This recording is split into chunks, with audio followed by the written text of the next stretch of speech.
आत्ताच्या हायस्पीड इंटरनेटच्या काळात थोड्या वेळासाठी जरी नेटवर्क गेलं तरी आपली बरीच कामं अडकून राहतात. तर मित्रांनो, तुम्हाला माहीत आहे का, या हायस्पीड इंटरनेटचे जनक भारतीय होते. त्यांचं नाव डॉक्टर नरेंद्र सिंग कपानी होतं. त्यांचा जन्म 31 ऑक्टोबर 1926 साली पंजाबमधील मोगा येथे झाला.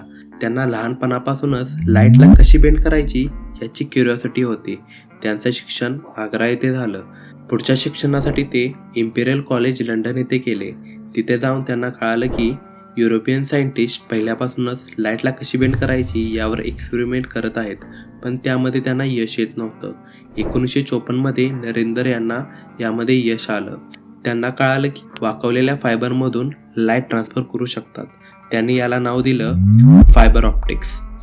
आज आपल्या सर्वांना माहीत आहे, मॉडर्न सुपरफास्ट इंटरनेट या टेक्नॉलॉजीशिवाय पॉसिबल नसतं. व्हिडिओ आवडला असेल तर लाईक, फॉलो, शेअर नक्की करा.